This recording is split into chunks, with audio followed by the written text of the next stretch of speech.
Bonjour à tous et bienvenue dans cette première Mams TV. La première dame est encore au cœur du sujet de cette première parce que je suis tombée sur un article qui réellement euh, a le mérite d'être franc et donc on va utiliser des petits subterfuges pour qu'elle ne soit pas strikée, vous vous en doutez bien. Et quant aux commentaires que vous laissez sous la vidéo, soyez sympa, évitez de parler de genre ou etc.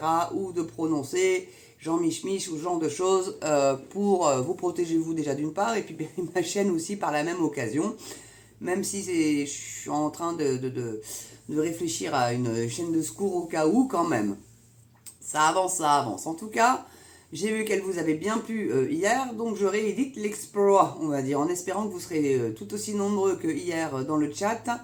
Ça m'a fait vraiment plaisir de voir que ça montait et apparemment il faut le sujet de la BATM pour avoir du monde. Mais sachez quand même que je ne vais pas faire que ça, parce qu'au bout d'un moment, la source d'information va finir par se tarir, vous vous en doutez bien. Donc j'espère que vous suivrez quand même les autres thèmes. En tout cas, là, c'est un article d'actu 20 minutes et qui date donc que je vous dise pas d'ânerie, du 13 mars 2024. Et alors vous n'êtes pas sans savoir hein, que le poudré Moumouté a montré un petit peu l'élan en disant qu'on ne pouvait pas s'attaquer impunément à son épouse. Donc on va essayer d'utiliser des petits subterfuges. Il va falloir que vraiment je fasse gaffe en lisant l'article parce que sans ça, ça va être la même merde. En tout cas, n'oubliez pas hein, le pouce, la cloche, l'abonnement, la petite souscription, le petit don, si vous pouvez bien évidemment. Et puis partagez ces vidéos quand vous les aimez bien évidemment, cela va de soi. Donc là, le titre de l'article, Théorie du complot, l'extrême droite américaine déterre une théorie du complot autour de BATM. Fake news, une fausse information datant de 2021, prétend que l'épouse du chef de l'État est une femme transgenre. Donc c'est prétend, et donc il y a beaucoup de conditionnels dans l'article. Donc je vous demanderai éventuellement d'utiliser le conditionnel également dans vos commentaires ou même voir dans le chat. Faites quand même super gaffe parce que j'ai pas envie que vous ayez d'ennui non plus à cause de ça, comprenez-vous. Hein, c'est que moi je vous aime bien quand même, mine de rien. Donc la France n'exporte pas que du vin, du fromage et des Airbus. Non, non, elle exporte aussi des théories du complot. Ainsi, une fake news concernant BATM, lancée en France en 2021, a récemment ressurgi aux États-Unis 3 ans après, comme l'a noté Numérama. Donc Candace Owens, une journaliste américaine proche de Donald Trump, a récemment publié ce qui, selon elle, est le plus grand scandale politique de l'histoire de l'humanité. Brigitte Macron serait une femme transgenre. Alors, je ne sais pas s'il n'y en a pas eu d'autres, Kennedy, Marilyn Monroe, Clinton et comment elle s'appelait, Monica, comment c'était elle, Lewinsky, ou je sais plus un nom un peu à consonance comme ça. Il y en a eu d'autres, hein, des scandales, hein, faut pas déconner quand même, hein, mais bon, apparemment celui-là c'est du big, big, big. Et vous savez que Trump a un petit dossier France, et que bon, apparemment Poutine est au courant du petit dossier France aussi. Donc bon, ah mais ça va sortir un jour, hein. Faudrait pas trop que le poudré moumouté aille titiller l'ours russe, parce qu'à mon avis, ça serait très certainement plus malin de sa part plutôt qu'une bombe nucléaire. Hein. Moi je dis ça, je dis rien. Hein. Je dis ça, je dis rien. Donc elle a récemment publié ce qui, selon elle, ouais, voilà, est le plus grand scandale politique. Oui, Harry, tu m'étonnes. Donc dans cette vidéo, visionnée 1,5 million de fois sur Twitter X, quand même, c'est pas rien, elle reprend les informations parues dans Faits et Documents, une publication réputée pour son antisémitisme qui avait lancé la fake news en 2021. Bah oui, vous êtes complotiste, donc vous êtes antisémite. Hein. Vous êtes d'extrême droite, vous êtes antisémite. Vous avez bien compris le gag. Voilà, bon. Ils se défendent comme ils peuvent, hein. Quand ils n'ont pas d'autres arguments, t'es antisémite, t'es complotiste, t'es d'extrême droite. Et allez, et puis sinon t'es facho. Bon. Par contre, l'extrême gauche qui ne reconnaît pas le génocide, enfin le pogrom du 7 octobre, et qui ne veut pas reconnaître que le Hamas est un groupe terroriste, eux, non, par contre, non, c'est pas des antisémites du tout. Mais pas du tout, non, non, non, non, bah non, c'est l'extrême gauche. C'est pas l'extrême droite, voyons. Enfin, réfléchissez donc 2 secondes. Donc, ainsi, la journaliste raconte comme BATM serait une femme trans née sous le nom de JMT, vous avez compris de qui je veux parler, et qu'elle aurait tout à fait, pour le dissimuler, s'inventant un frère et un faux ex-mari. Donc là, ça va quand même plutôt loin, admettez. Donc, principal argument de la fake news, il n'y aurait que très peu de photos publiques de BATM jeunes. Ouais, mais bon, il y en a. Donc, bon, il y en a. Donc, comme le souligne Numérama, ah oui, pardon, excusez-moi, une théorie transphobe et sexiste. Why not? Donc, comme le souligne Numérama, ressortir cette théorie du complot des placards n'a rien d'anodin à quelques mois des élections européennes et américaines, car la rhétorique n'est pas juste trompeuse, elle véhicule également une transphobie latente.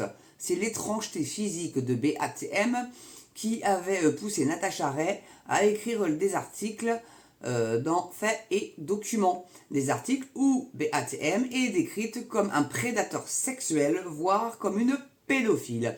Des attaques transphobes récurrentes. Bah, c'est vrai qu'on peut se poser la question de l'âge du poudré moumouté au moment de leur rencontre. Il y en a qui disent 14, d'autres 15, d'autres 16. Mais au moment du coït, il avait quel âge, le garçon? C'est ça qui est intéressant. Pour pouvoir déclarer que BATM pourrait être une pédophile, il faut avoir les preuves. Or, il n'y a que les témoins et ceux qui étaient dans l'entourage à ce moment-là qui pourraient en témoigner. Mais à mon avis, ceux-là, ils ont été un petit peu victimes de chantage. Si tu sors ça, je te promets que tu vas déguster. Hein? Bon, vous vous doutez bien que ça fonctionne comme ça. Donc les arguments classiques de la théorie du complot sont ensuite déroulés par Candace Owens. Ils ont sélectionné ces deux individus parce qu'ils peuvent les contrôler. Ils peuvent donc dire, donc on parle de Poudré Moumouté et de BATM là. Hein. Donc voilà ce que vous allez faire. Le Poudré Moumouté et BATM. Vous allez faire voter ces lois. Et il n'y a rien d'autre que vous ne puissiez faire contre ça, parce que nous vous contrôlons, sans jamais préciser qui se cache derrière ces ils. Vous voyez, je vous dis qu'il y a des coups de chantage monstrueux là-dessus, hein, c'est certain. C'est certain. Donc les femmes au pouvoir dérangent. Mais enfin, sauf que la BATM, elle n'est pas au pouvoir. Elle est femme d'eux. Elle n'est pas au pouvoir. On est quand même bien d'accord. Hein, et quand même, enfin, bon, voilà, quoi. Mais je pense pas qu'un jour elle soit élue, quoi que ce soit. De toute façon, ça, c'est une autre affaire, mais bon. Donc une autre première dame, Michelle Obama, avait souffert des mêmes théories infondées. Tout comme la première ministre néo-zélandaise Jacinda Ardern, révélant la gêne d'une extrême droite machiste face à la présence de femmes dans les plus hautes sphères de l'État. Mais c'est pas parce que t'es d'extrême droite que t'es machiste. Il y a des machistes en extrême gauche ou à gauche ou partout. Enfin, c'est pas relié à un parti politique en particulier en fait. Faut qu'ils arrêtent avec ça. Hein. Ils savent plus quoi inventer pour pas qu'ils soient élus. Hein. Enfin, du moins les partis qui sont très à droite, on va dire. Donc le 8 mars, Emmanuel Macron a réagi aux rumeurs entourant son épouse. Ah zut, j'ai pas dit de poudre moumouté. Ah bah tant pis, je l'ai dit qu'une fois, donc ça devrait le faire quand même. Enfin, j'espère, je croise les doigts, croisez les doigts aussi. Donc, on a quand même des fadas.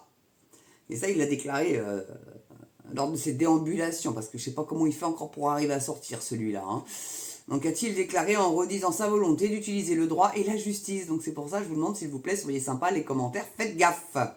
Utilisez des vocabulaires un petit peu édulcorés, enfin démerdez-vous, mais en tout cas, voilà, vous savez ce qu'on risque quand même, ça serait dommage. Donc, donc il veut donc utiliser donc le droit et la justice pour créer un ordre public numérique. Voilà, on y est, hein. Donc faire fermer la gueule de Mams, de Toxin Média, de je sais pas d'autres. Hein, Asselineau, bon lui il est bien muselé déjà, hein, mais voilà quoi. Ceux qui vont vous ouvrir leur bouche là-dessus, bim. Voilà, donc c'est pour ça que je suis très prudente quand même. Et heureusement que l'article utilise beaucoup le conditionnel quand même, mine de rien. Donc deux femmes seront d'ailleurs jugées le 6 mars 2025 au pénal en diffamation à Paris pour avoir diffusé des rumeurs transphobes sur l'épouse du chef de l'État. Ah, mais le problème, c'est que après, il y a peut-être du dossier, et que si elles viennent avec des pièces qui justifient leur dire, là, ils prennent un risque quand même de foutre ça au pénal, quoi. Mais après, il faut réussir à la prouver, la diffamation. Hein. D'un sens, comme dans l'autre. Hein, donc ça va être un petit peu compliqué cette histoire-là. Enfin voilà quoi. Nouvelle première sur notre BATM national. En espérant que vous avez été nombreux dans le chat et que vous partagerez cette vidéo au maximum pour faire monter la chaîne. Ça c'est très important. On a l'abonnement bien évidemment. Hein, ça aide énormément au niveau des algorithmes. Vous savez qu'elle est mieux référencée et que plus de gens donc qui ne sont pas abonnés peuvent découvrir votre MAMS. Voilà. Et puis le petit don, la petite souscription pour aider la chaîne et la soutenir, ça serait vraiment adorable de votre part. Pas des milliers, des cents, 1 euro, 2 euros, vous donnez ce que vous voulez, surtout ce que vous pouvez. En tout cas, tout pour moi pour cette vidéo. Je vous souhaite une belle journée, une belle soirée selon l'heure à laquelle vous la regardez. Surtout, très important, n'oubliez pas, portez-vous bien et prenez soin de vous. Allez, je vous adore et je vous dis à très bientôt pour une prochaine première sur MAMS TV. À ciao.